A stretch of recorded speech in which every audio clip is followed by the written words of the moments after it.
Rob Bro. He's your sports bro at kkam.com and the Talk 1340 app. You guys are not doing any pass blocking. You're just stepping aside and letting them walk in. Pop, pop, pop, pop, pop, pop, pop. That's what I want. All of you around that ball. What's wrong with y'all? Y'all play like some little girls.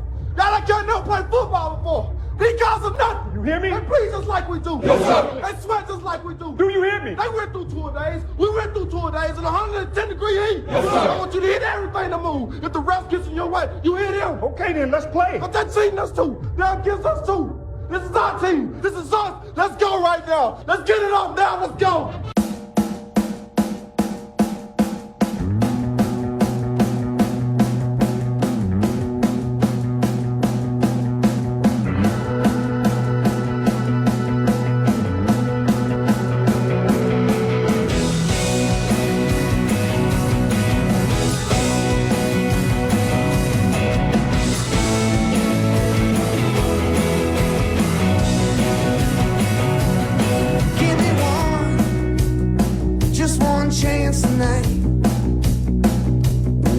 Welcome in.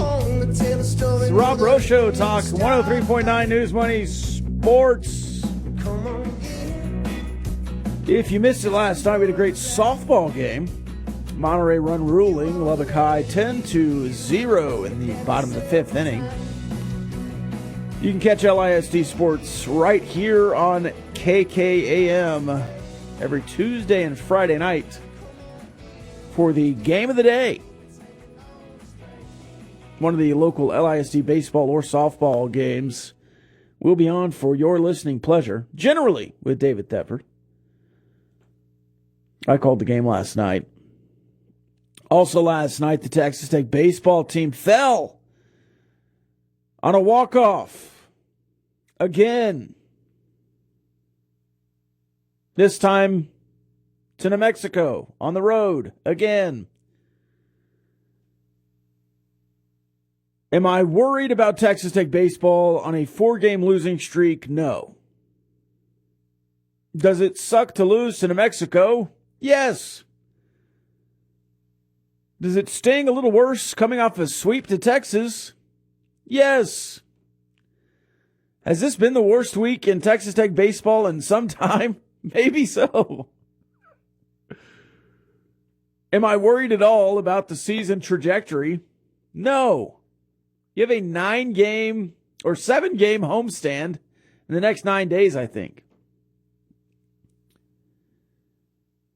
You'll play 3 against TCU. Tough series. You'll play a game at home against ACU. Then you'll play a 3-game set against North Dakota State. Now, if on Sunday we're talking about another or a continued losing streak or a series loss, another series loss in Big 12 play,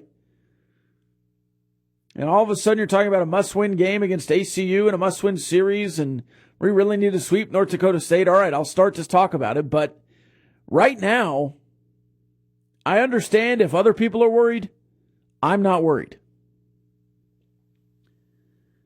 I think Owen Washburn is starting to see the baseball. 2 for 4 yesterday.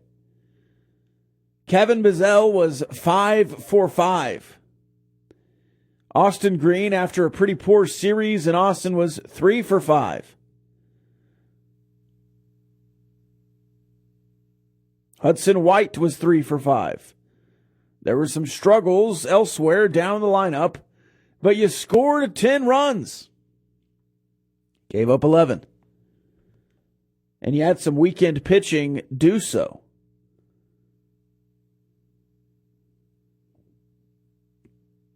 Was it a good day at the ballpark? No. But in baseball, it is a season-long journey, and I think people forget that sometimes. It is a season-long journey. In basketball, you play a lot of games. You start to get a scope of it.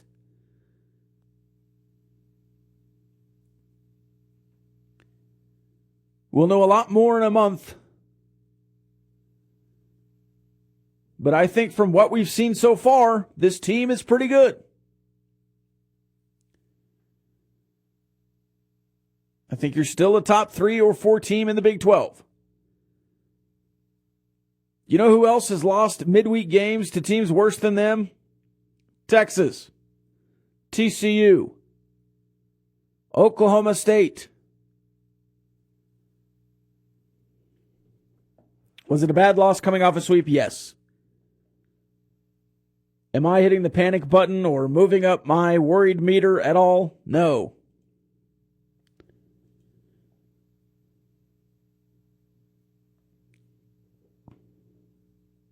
Now, after this weekend, I think we can have some more detailed conversations because you'll be 9 games into Big 12 play. I think that is a much, much better picture. But as it stands today, I'm not worried at all about Texas Tech baseball. I still see several sweeps available in Big 12 play. I still see opportunities abound in this schedule. You get to go to Stanford. That's a great, great spot to go play a top 20 team in the RPI and a top 10 team in the rankings on the road.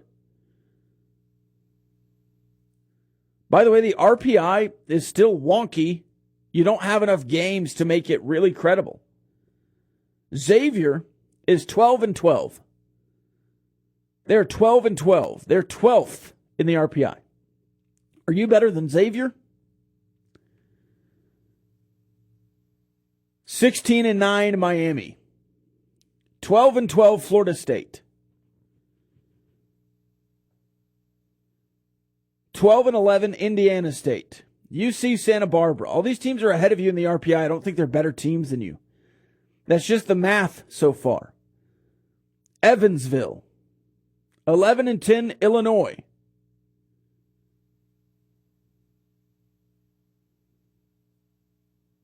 I think there's plenty of opportunity here.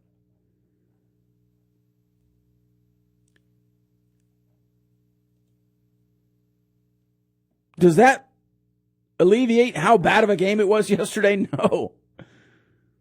I want to reiterate, that was a terrible, terrible game. It hurt. This weekend was a terrible, terrible series. It hurt. But it doesn't break the year. There's a lot of baseball left. Baseball is a long, hard road. By the way, did you see Dallas Baptist last night? Beating and shutting out Oklahoma State 8-0. Cal State Fullerton beat number 12 UCLA 15-5.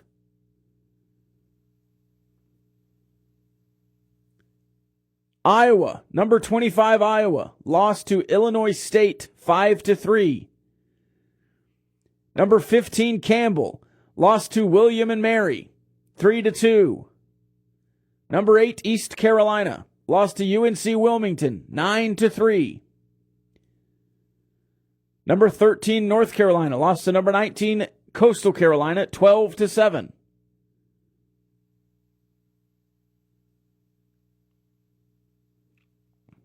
Was it a good loss? No.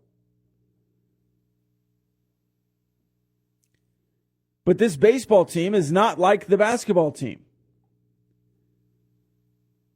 It's just not. You don't have a gauntlet in front of you in the schedule. You're playing the gauntlet right now. Texas and Oklahoma State are 2 really good teams.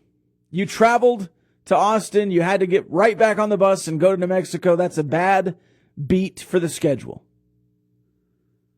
I do not foresee struggles to continue. Are you going to win out? No, you're going to lose. You're going to lose some more Big 12 games. You're going to lose a series you shouldn't. This team still has the ability to host. This team still has the ability to go to Omaha. Do you need pitchers to step up? Yes. Did Derek Bridges come in and pitch well? Yes. His first action. Limited. Just get him out there. See what he can do. He looked good. Bo Blessy and the Wings.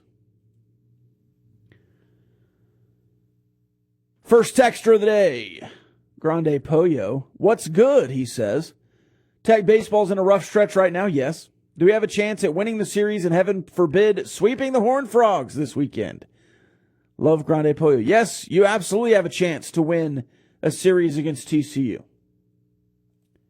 Absolutely.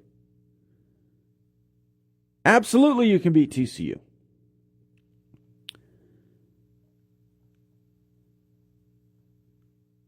Looking forward to that series this weekend. And I think you have a lot of opportunities to set your season on a much better course than it currently is on. They're 16-9. They beat UT Arlington last night 14-3. They are on a pretty good winning streak, but they played ACU, Northwestern, and Kansas. Their opening series against Oklahoma, they lost in Norman 2 out of 3 games. Now they have to go to Texas Tech. On the road this year, TCU lost at Texas State 8-4. They lost the series to Oklahoma on the road. They went 2 of 3 at the Shriners in Houston, neutral site. They beat Dallas Baptist 4-1. So they're about 500 on the road, true road games. They swept you last year in Fort Worth. I think that's in some of the minds of the coaching staff and the players.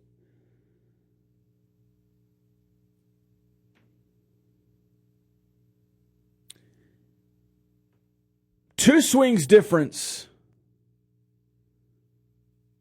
One base running error difference in Austin. You win a game or two. That was a very close series that they swept you on. Very close series. It wasn't bad freaking baseball that makes you want to vomit like some fan accounts led you to believe this weekend. Those are 3 really close losses. You're really close to beating Texas twice. It's the way baseball go. All right, let's take a break. When we come back, Bandwagon Wednesday. It's Rob Bro Show, Talk 103.9 News, Money Sports.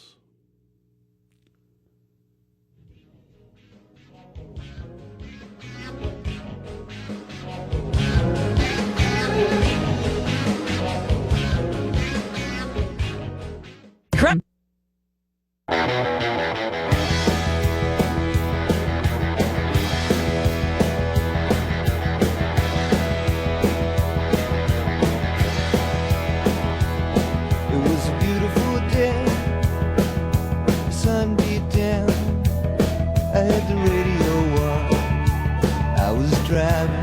Welcome back. It's Rob Bro Show, Talk 103.9 News, Money, Sports. Me and Del were singing Little Runaway. I was flying, yeah, running down a dream. Judging on the text line, it looks like we're going to start talking about Grant McCasland. Oh, we got a baseball text. The offense is not the problem right now. Getting outs is. It's not good when Tech scores 4 in the first and gives up 5. Need to put up more 0-run innings. Yep, that's true.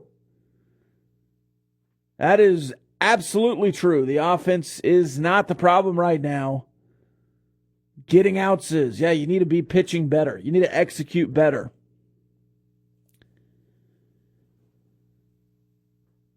I would like to think if it is McCasland as Texas Tech's new coach,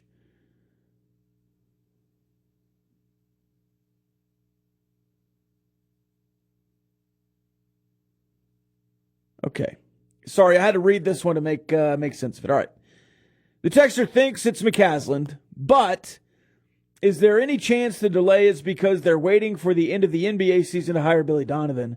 No chance they hire Darvin Ham because they're going to make the playoffs thanks to how bad the Mavs are finishing.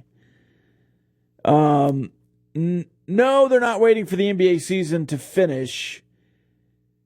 That would be way too long.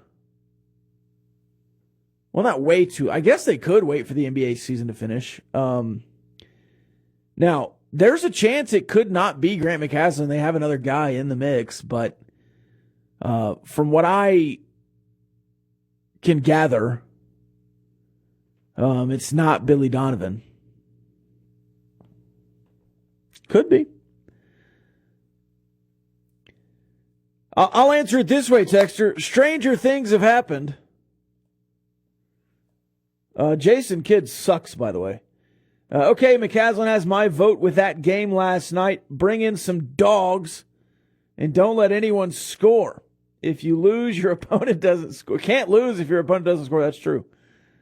Bring in Ben McCollum and run the table in the Big 12. Maybe basketball will rebound this next year.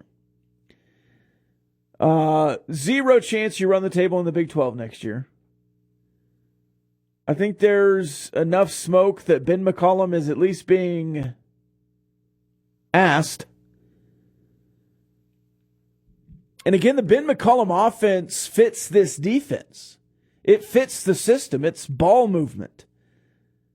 It's half-court sets. It's running an offense. It's acting like it's not just pick-up ball on one side of the floor and well-coached machine on the other.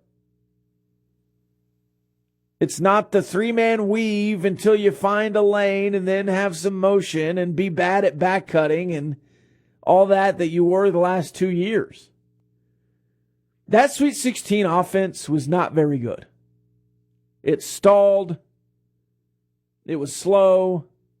If Bryson Williams was off, the offense was off. You didn't have anybody that could create shots for the most part.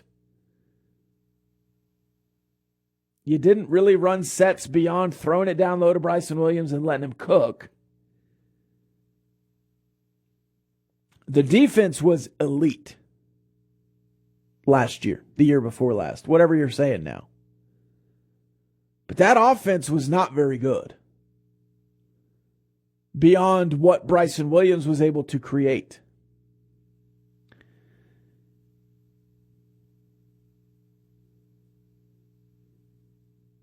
I would be very interested to see what tweaks McCasland makes. But again, if you're hiring McCasland, and I understand, in some interviews that we've brought up a few times that, he's running this system because it works in the Conference USA. But if you're hiring him for that brand.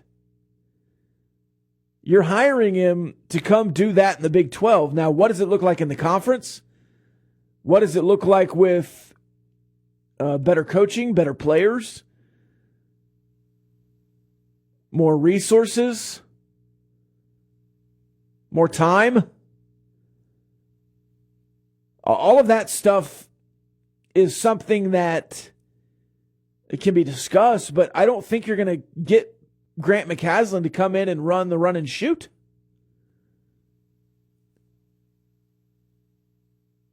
I mean, you didn't hire Zach Kitley as the offensive coordinator to come run the wishbone.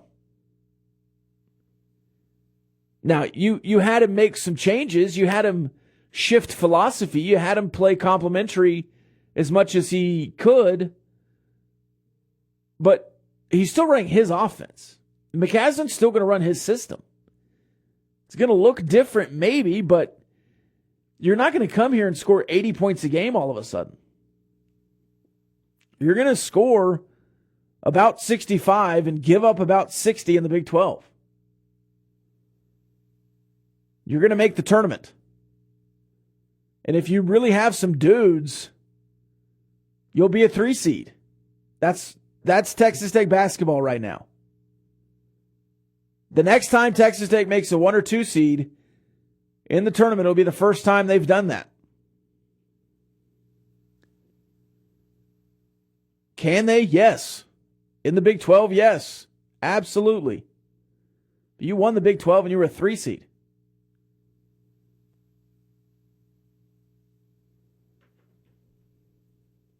Back to the text line. Do you think we will find out who they interviewed for the basketball job? Yes. I think there will be some candidates out eventually after the process wraps up. And I think via reporting from several different resources, you already have a pretty good idea of who they interviewed. Now, I do think there were more guys you reached out to that maybe did a preliminary or just, you know what, interested last time, but I think I'm set this time kind of stuff.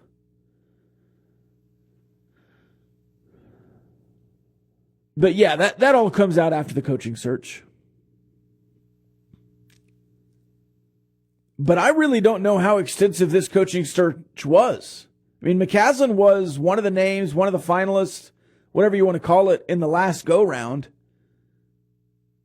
He had 2 pretty good years there at North Texas. He continued his build. I really do think that McCasland was the primary target. Beyond maybe swinging at some bigger names. Kicking the tires on some bigger names.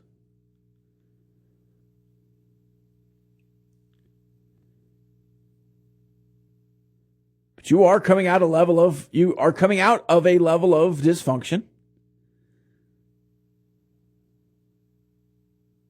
I think McCasland is a solid coach. Again, not opposed to it. Not all the way on the bandwagon of McCasland, but certainly not off of it. And I can absolutely talk myself into saying, hey, McCasland is a winner. That's what I want, right? I want a winner. He's won everywhere. He has the attitude, he has the energy that you look for in a basketball coach. He's got the resume that feels like he can jump to the next conference. He beat Oklahoma State in Stillwater. And you just assume that the Double T brand in basketball right now with the Womble, the NIL, the opportunities in Lubbock, Texas, yes, Lubbock, Texas, will boost recruiting. It's kind of what you just have to rely on, right? All right, let's take another break. When we come back, more texters, more bandwagons. It's the Rob Bro Show, Talk 103.9 News, Money Sports.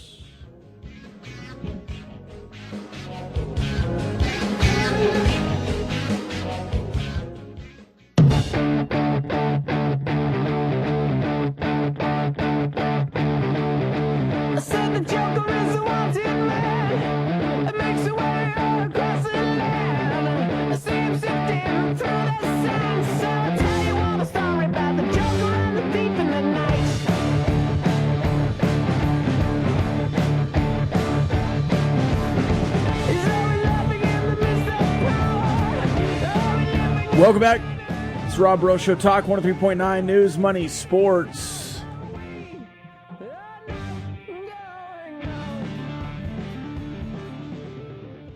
I was looking for that McCollum-McCasland article, and I found a different one on CBSSports.com.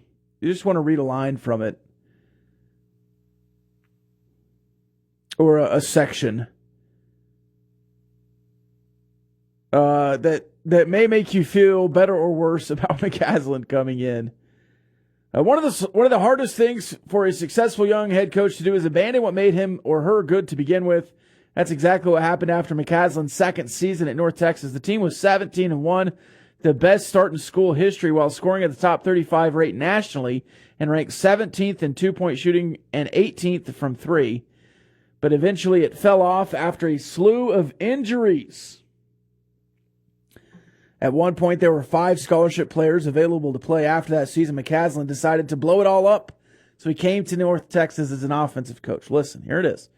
After that season, McCasland decided to blow it all up. He'd handle the offense, and Hodge would take the defense, his top assistant. That offseason, Hodge met with Mark Adams. Now they run the side or no middle defense concept that's been, at least in part, copied around the country. This is from 2022. I said we're not going to be scoutable, and we're going to run ball screen motion. We're not going to run plays, McCasland says. He met with JUCO star coach Ben McCollum to revamp the offense. Hodge's defense has been the key, though. When I went to D2, he took over at Midland, so I feel like he's a co-head coach, McCasland said. That's been the staple to what we're doing. It's been done continuity as a staff. There's a consistent message.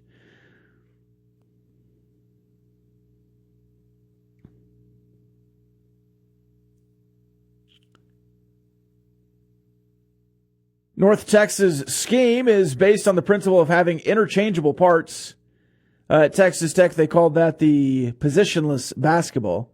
Anyone can guard anyone. They're one of the tougher scouts in the sport, which will again make them a problem for whichever team gets assigned to them in the first round of the NCAAs. Bell and Murray were the best defenders the past 2 years.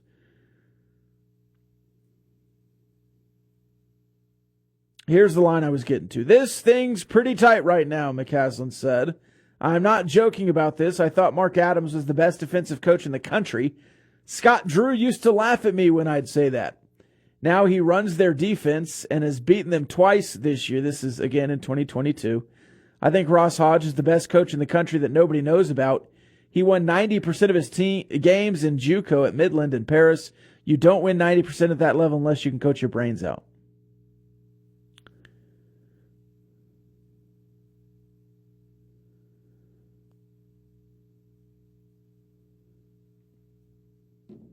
Now, some of that feels like you're getting a younger coach with the same style. But the main difference, it feels like, is that McCasland has been amenable to change, whereas Mark Adams in the last 2 years did not feel amenable to change. Now, maybe he gets to the Big 12 and finds a brand new way. But to me, he's going to come in and look at what Baylor has done with no middle defense, with an offense. Scott Drew was lost at Baylor. They were fine. They went to an Elite Eight or two, and then they kind of fell off. They could really recruit to Waco, but didn't ever feel like he had coaching acumen. And then he sees what Texas Tech is doing and starts doing it better than Texas Tech. They won a national championship doing what Texas Tech did to get to a national championship. Scott Drew has run Mark Adams' system better than Mark Adams in the last 2 years.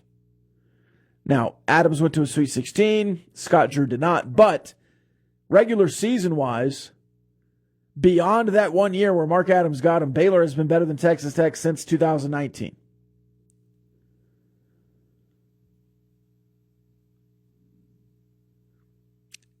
Ben McCollum feels like an answer offensively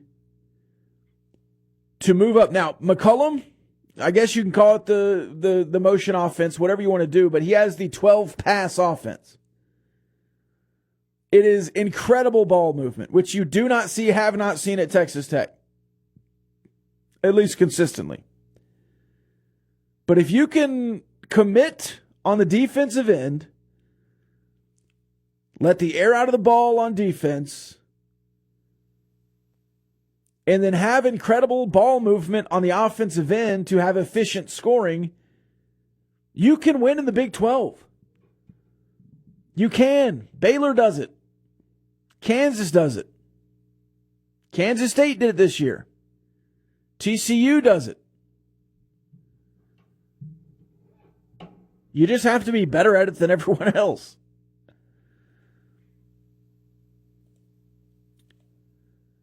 Texter, you said it best, not totally on, not totally off, but after 2 weeks of talking about how great the job is, this hire feels underwhelming, and I hope I look back and say, what was I thinking? I agree, but if it is McCasland and McCollum, then you hired 2 head coaches. And I do think that's a level of commitment from both of those guys who could both be Division I coaches, could both be Power 5 coaches, in my opinion, to commit to coming here together. And if that does happen, I don't think McCollum would be here long. But that does feel like a Beard Adams-esque hire, where Adams is a longtime head coach, commits to being under Chris Beard for 5 seasons, and you had a really good back and forth with those two. Doughboy, I'm off the wagon of hiring this cat just because he beat OSU in Stillwater. I mean, is that the only accolade we seem to be focusing on? That's one thing I said out of about 10 accolades. And that happened after you had decided to hire him, I'm pretty sure.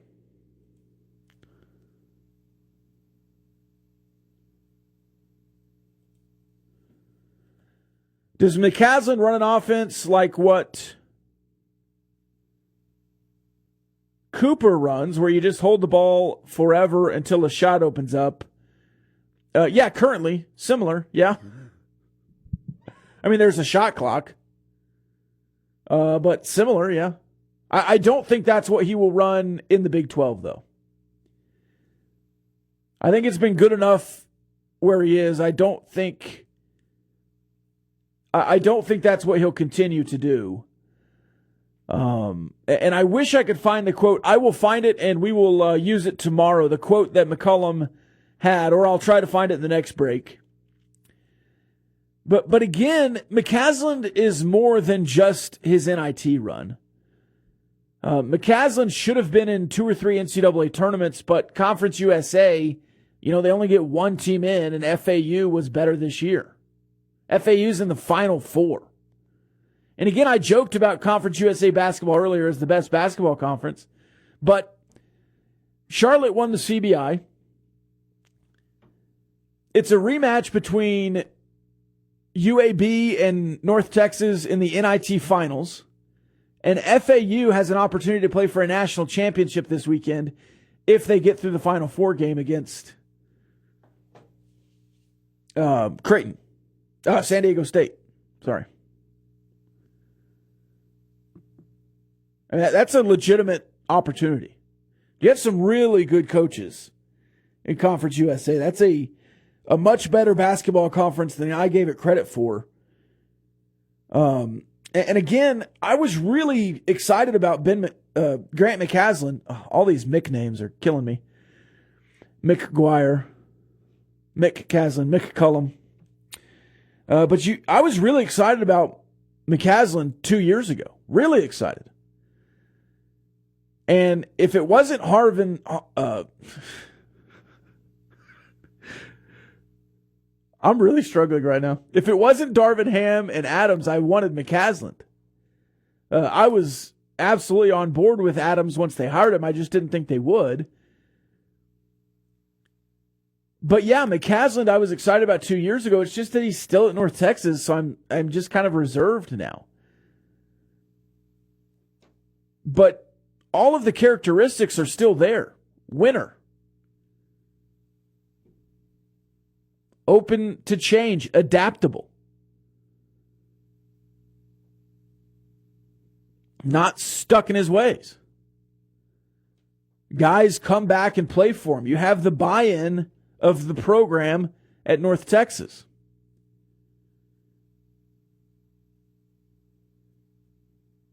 You have coaches that want to coach with him. Like, these are all great qualities. And I do think he is qualified for a Power 5 job, and I think he's qualified for the Texas Tech job. But again, we were sold a big splash, or at least we talked ourselves into one, so McCasland doesn't feel like a splash. He's a great coach, though.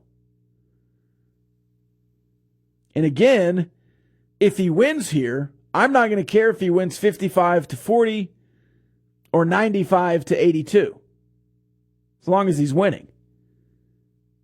55-54, 72-71. Like, as long as the buzzer goes off and you're ahead, I don't care. I don't care if Joey and Kitley win 3-2. Just want to win. And what has McCasland done? He's won. All right, let's take another break, the final break of the afternoon. When we come back, we'll wrap it up. It's Rob Rowe Show, Talk 103.9 News, Money Sports.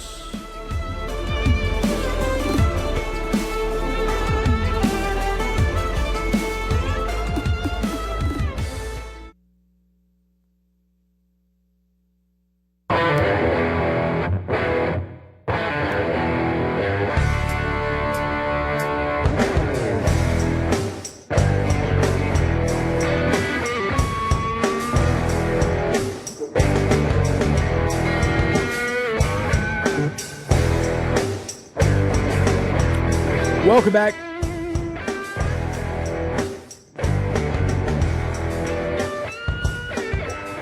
All right, here's the article, and it's just a screenshot, so I'm going to have to figure out where this is from, but I will read the article I referenced during the Raiderland and during this show. This is about Grant McCasland and his offensive system, where he brings in a great offense, switches to the no-middle defense, and just tanks the offense. And he's trying to figure out how to get back to being a good offense while playing elite defense. 3 years ago, Grant McCasland had just finished his first year at North Texas when he went to a college coach symposium weekend. It was there that McCasland met McCollum. McCasland was in the beginning stages of a rebuild and was excited at what he'd accomplished offensively that year. He took over a team that ranked 315th in adjusted offensive efficiency and got the Mean Green to 162 in year one. Again, we just read earlier, that's the year they dealt with injuries. They were really good up until the end of the year, and they fell off. He asked for McCollum's feedback on his offense. He said, "You're really easy to guard and predictable. This offense isn't any good," McCollum told him after watching the tape. McCasland was staggered by the verbal haymaker, and he went home to study McCollum's offense so he could find a retort. His approach had to have had some holes, he thought. McCollum's offense defied the modern principle that playing with pace equals efficiency, with the results justified his beliefs. He scores in the half court. He scores more points than anybody that tries to play fast.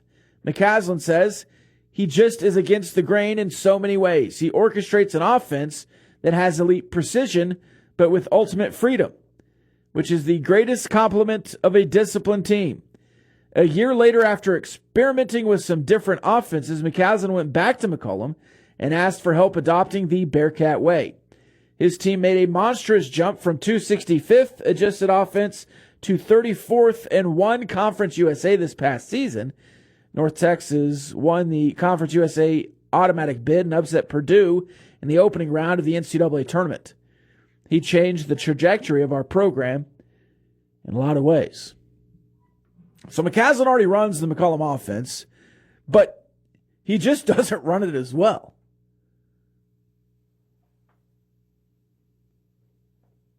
And it was McCollum that said, "Hey man, your offense stinks."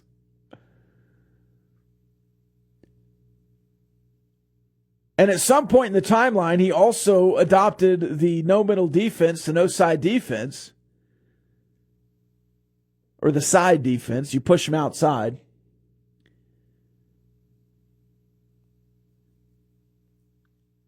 So again, if you're getting the pair of McCasland and McCollum, you're not going to have an offense that plays with pace. That's what Peary is. The people want Peary, because Peary was here before. But you cannot run the McCasland system. You can't run the Mark Adams system. You can't run the no-middle defense with Peary's offense. That's why you didn't do it while he was here.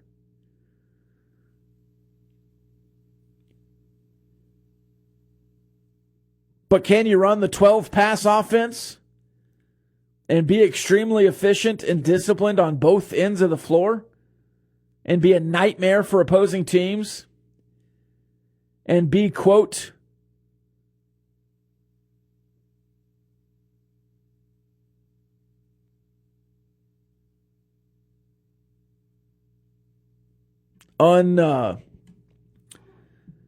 unscoutable? That sounds pretty good. If you can have elite defense to pair with an elite offense, and really the only elite offense that pairs with it, by being slow and methodical and disciplined on both ends of the floor, when you went to the national championship, that's what you did. Now, I'm going to say a team that people are going to bristle at because they lose in the tournament a lot and they've lost to a really bad seeds, but that's what Virginia does.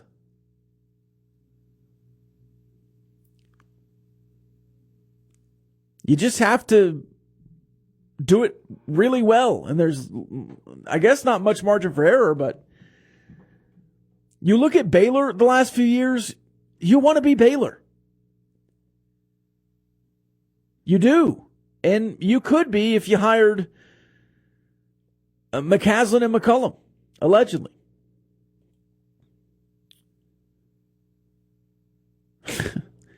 Yeah, this section says, I love story time with Robert. Yeah, I'm a brutal reader.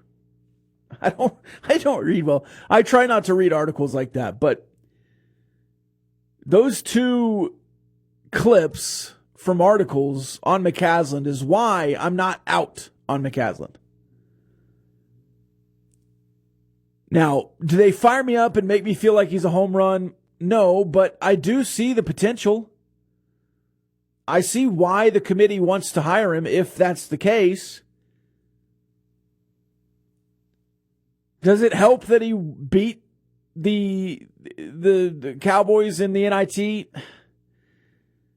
In a small way, yes. Does it help that he's changed his philosophy twice while at North Texas while maintaining wins? Yes. Does it help that he went and sought help from another great coach and the coach told him he was terrible and he listened and adapted? Yes. All of that helps. Do I have worries that he can recruit elite talent to Texas Tech? I have worries that he hasn't done it yet, but I don't have worries that Texas Tech can't draw talent. I mean, we've seen that, right?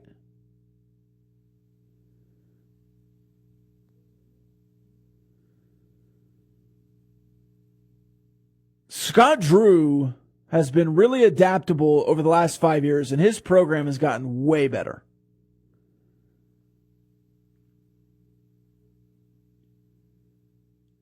Bill Self plays to his roster, coaches to his roster.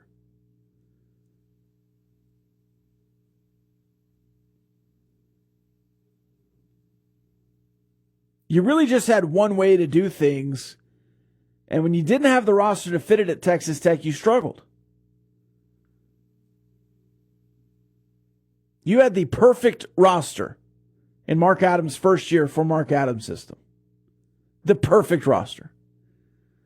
You had a perfect roster in 2019 with Tariq Owens erasing anything they got through and Matt Mooney and Jarrett Culver being elite perimeter defenders.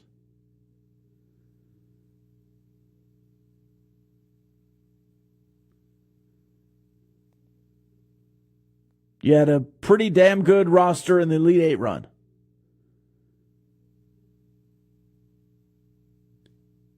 You've had rosters. You can't have rosters here.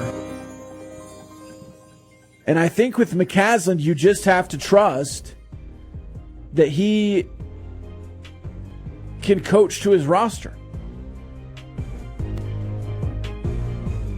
and make adjustments mid-season and during games, which you've not seen, or you didn't see this year at least. You didn't really see it in the Jahmias Ramsey year, the Mac McClung year either. You just kind of kept beating the wall. All right, we will take a break for a day. Come back tomorrow. Raiderland back on at 11 a.m. We're almost through March, which is crazy. It's going to be April here pretty soon. We'll have some big news for you there in April as well. It's the Rob Breaux Show. Raiderland tomorrow at 11 a.m. I've been Rob Breaux. I'll be Rob Breaux. We'll see you then.